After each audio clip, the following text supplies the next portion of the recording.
ರಾಜ್ಯ ಹೊರ ರಾಜ್ಯದಲ್ಲೂ ಕೂಡ ಧಗಧಗಿಸ್ತಾ ಇದೆ ಮೀಸಲಾತಿಯ ಕಿಚ್ಚು.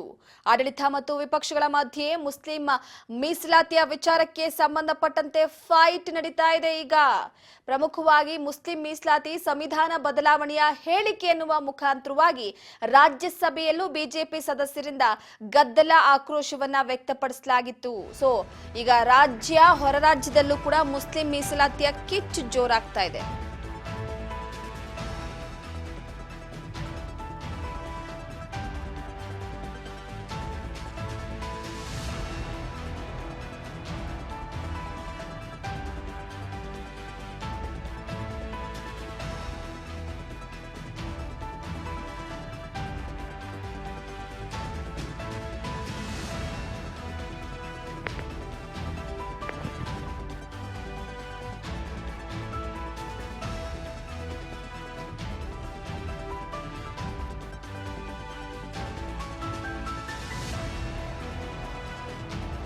ಮುಸ್ಲಿಂ ಮೀಸಲಾತಿ ಸಂವಿಧಾನ ಬದಲಾವಣೆಯ ಹೇಳಿಕೆ ಎನ್ನುವ ಮುಖಾಂತರವಾಗಿ ರಾಜ್ಯಸಭೆಯಲ್ಲಿ ಬಿಜೆಪಿ ಸದಸ್ಯರಿಂದ ಗದ್ದಲ ಆಕ್ರೋಶವನ್ನ ವ್ಯಕ್ತಪಡಿಸಲಾಗ್ತಾ ಇರುವಂತದ್ದು. ಪರಿಶಿಷ್ಟ ಜಾತಿ, ಪಂಗಡ, ಹಿಂದುಳಿದವರು ಹಾಗೂ ಮುಸ್ಲಿಂ ಸಮುದಾಯದ ಗುತ್ತಿಗೆದಾರರಿಗೆ 2 ಕೋಟಿ ರೂಪಾಯಿ ವೆಚ್ಚದ ಕಾಮಗಾರಿಗಳು ಹಾಗೆ 1 ಕೋಟಿ ರೂಪಾಯಿ ವರೆಗಿನ ಸರಕು ಮತ್ತು ಸೇವೆಗಳ ಪೂರೈಕೆಯ ಟೆಂಡರ್ನಲ್ಲಿ ಮೀಸಲಾತಿ ಕಲ್ಪಿಸುವ ತೀರ್ಮಾನದ ಜೊತೆಗೆ ಸರ್ಕಾರಿ ಗುತ್ತಿಗೆಯಲ್ಲಿ ಮುಸ್ಲಿಮರಿಗೆ 4% ಮೀಸಲಾತಿ ನೀಡೋದಕ್ಕೆ ರಾಜ್ಯ ಸಚಿವ ಸಂಪುಟ ಅನುಮೋದನೆಯನ್ನ ಕೊಟ್ಟಿದೆ.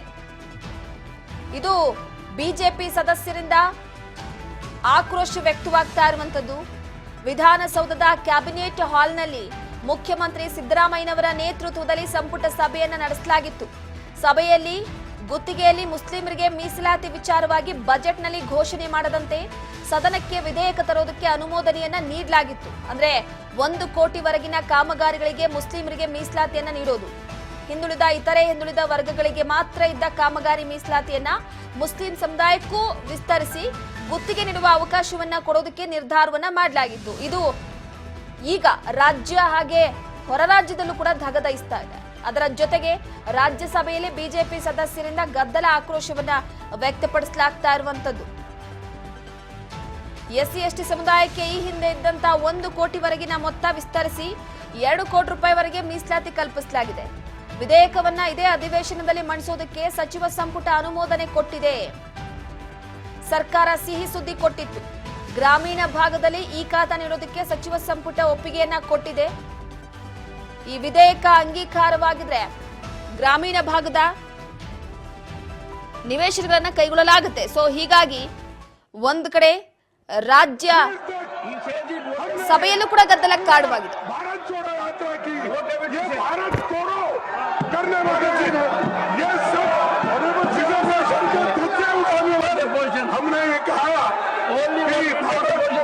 भारत देश के संविधान को बचाने वाले हम लोग हैं और मैं यही कहूंगा, कौन सा वो आदमी इनको कहा देश का संविधान बदलने वाले हैं? देश का संविधान जो डॉक्टर बाबा साहब अम्बेडकर ने बनाया वो कोई बदल नहीं सकता, रिजर्वेशन की कोई खत्म नहीं कर सकता। और उसकी रक्षा के लिए हम कन्याकुमारी से कश्मीर तक हमने पूरा भारत जोड़ो यात्रा की। ये भारत तोड़ो करने वाले ये सब रिजर्वेशन के धज्जे उड़ाने वाले हमने ये कहा कि भारत देश के संविधान को बचाने वाले हम लोग हैं और मैं यही कहूंगा, कौन सा वो आदमी इनको कहा देश का संविधान बदलने वाले हैं? देश का संविधान जो डॉक्टर बाबा साहब अम्बेडकर ने बनाया वो कोई बदल नहीं सकता, रिजर्वेशन की कोई खत्म नहीं कर सकता। और उसकी रक्षा के लिए हम कन्याकुमारी से कश्मीर तक हमने पूरा भारत जोड़ो यात्रा की। ये भारत तोड़ो करने वाले ये सब रिजर्वेशन के धज्जे उड़ाने वाले हमने ये कहा कि भारत देश के संविधान को बचाने वाले हम लोग हैं और आप लोग हैं। मैं यही कहूंगा, कौन सा वो आदमी इनको कहा देश का संविधान बदलने वाले हैं। देश का संविधान जो डॉक्टर बाबा साहब अम्बेडकर ने बनाया वो कोई बदल नहीं सकता। रिजर्वेशन की कोई खत्म नहीं कर सकता और उसकी रक्षा के लिए हम कन्याकुमारी से कश्मीर तक हमने पूरा भारत जोड़ो यात्रा की। ये भारत तोड़ो। धन्यवाद सर, आपने मुझे समय दिया और उसका उत्तर देने का। मैं यही कहूंगा, कौन सा वो आदमी इनको कहा देश का संविधान बदलने वाले हैं। देश का संविधान जो डॉक्टर बाबा साहब अम्बेडकर ने बनाया वो कोई बदल नहीं सकता। रिजर्वेशन की कोई खत्म नहीं कर सकता और उसकी रक्षा के लिए हम कन्याकुमारी से कश्मीर तक हमने पूरा भारत जोड़ो यात्रा की। ये भारत तोड़ो करने वाले ये सब रिजर्वेशन के धुक्के उठाने वाले लोग और इनको कोई अधिकार नहीं है, उसको पता नहीं है। कोई मेरे पार्टी का भी ऑनरेबल चेयरमैन सर, मैं रिकॉर्ड पे कहना चाहता हूं, उन्हीं के कांग्रेस पार्टी के सिटिंग डिप्टी चीफ मिनिस्टर और उनके स्टेट के कांग्रेस प्रेसिडेंट ऑफिशियली कहा है और आपके कहने पर मैं इसको ऑथेंटिकेट भी कर सकता हूं। और ये मुस्लिम लीग का पॉलिसी 28 अगस्त 1947 में मुस्लिम लीग ने जब रिजर्वेशन पॉलिसी को संविधान सभा में लेके आए थे तब सरदार पटेल ने रिजेक्ट किया था। आज कांग्रेस फिर मुस्लिम रिजर्वेशन का बात उठा करके बाबा साहब का संविधान का इज्जत को इन्होंने मिट्टी में मिलाने का काम कर रहे हैं। अब खंडन करना चाहते हैं। आप हिम्मत है तो डिप्टी चीफ मिनिस्टर का इस्तीफा आज ही मांगिए। हमने ये कहा कि भारत देश का संविधान को बचाने वाले हम लोग हैं और इस संविधान को हमने बनाया, हम नीति क्यों करेंगे ये लोग नहीं। धन्यवाद सर, आपने मुझे समय दिया और उसका उत्तर देने का। मैं यही कहूंगा, कौन सा वो आदमी इनको कहा देश का संविधान बदलने वाले हैं। देश का संविधान जो डॉक्टर बाबा साहब अम्बेडकर ने बनाया वो कोई बदल नहीं सकता। रिजर्वेशन की कोई खत्म नहीं कर सकता और उसकी रक्षा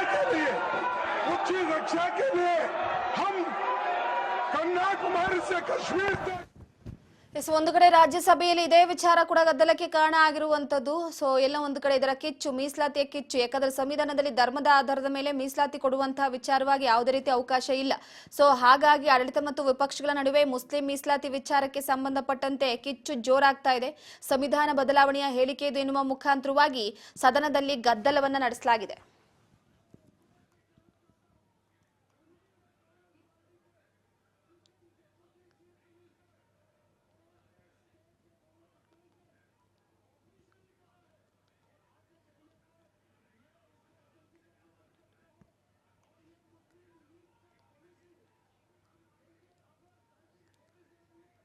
मुस्लिम लीग ने जब रिजर्वेशन पॉलिसी को संविधान सभा में लेके आए थे तब सरदार पटेल ने रिजेक्ट किया था।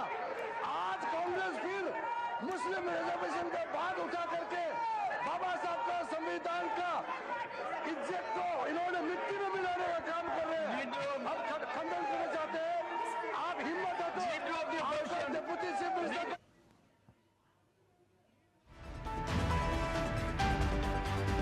ಡಿಸಿಎಂ ಡಿಕೆ ಶಿವಕುಮಾರ್ ಹೇಳಿಕೆ ರಾಜ್ಯಸಭೆಯಲ್ಲಿ ಗದ್ದಲಕ್ಕೆ ಕಾರಣವಾಗಿದೆ. ಡಿಕೆ ಶಿವಕುಮಾರ್ ಅವರ ಹೇಳಿಕೆಯ ವಿಚಾರವಾಗಿ ರಾಜ್ಯಸಭೆಯಲ್ಲಿ ಕೋಲಾಹಲ ಉಂಟಾಗಿದೆ. ಕರ್ನಾಟಕದಲ್ಲಿ ಗುತ್ತಿಗೆಯಲ್ಲಿ ಮುಸ್ಲಿಮರಿಗೆ 4% ಮೀಸಲಾತಿ ನೀಡುವ ಮಸೂದೆ ಅಂಗೀಕರಿಸಿರುವ ವಿಚಾರ ಕುರಿತು ರಾಜ್ಯಸಭೆಯಲ್ಲಿ ಕೇಂದ್ರ ಸಚಿವ ಜೆಪಿ ನಡ್ಡಾ ಪ್ರಸ್ತಾಪಿಸಿದ್ದಾರೆ. ಸಂವಿಧಾನ ಬದಲಾಯಿಸುತ್ತೇವೆ ಅಂತ ಶಿವಕುಮಾರ್ ಹೇಳಿದ್ದಾರೆ.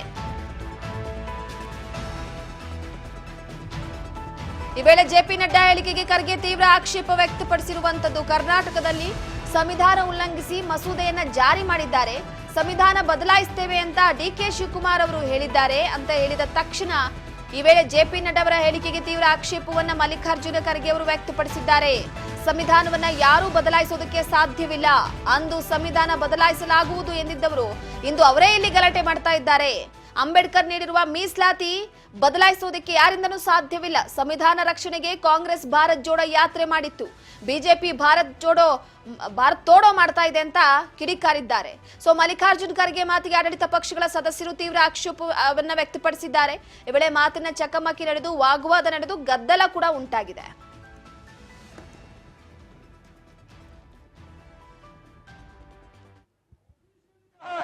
और आपके कहने पर मैं इसको ऑथेंटिकेट भी कर सकता हूं।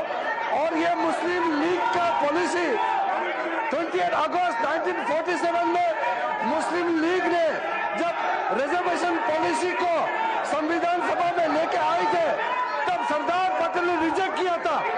आज कांग्रेस फिर मुस्लिम रिजर्वेशन का बात उठा करके बाबा साहब का संविधान का इज्जत को इन्होंने मिट्टी में मिलाने का काम कर रहे हैं। अब खंडन करना चाहते हैं। आप हिम्मत है तो डिप्टी चीफ मिनिस्टर का इस्तीफा आज ही मांगिए। हमने ये कहा कि भारत देश के संविधान को बचाने वाले हम लोग हैं और इस संविधान को हमने बनाया, हम नीति क्यों करेंगे ये लोग नहीं। धन्यवाद सर, आपने मुझे समय दिया और उसका उत्तर देने का। मैं यही कहूंगा, कौन सा वो आदमी इनको कहा देश का संविधान बदलने वाले हैं। देश का संविधान जो डॉक्टर बाबा साहब अम्बेडकर ने बनाया वो कोई बदल नहीं सकता, रिजर्वेशन भी कोई खत्म नहीं कर सकता।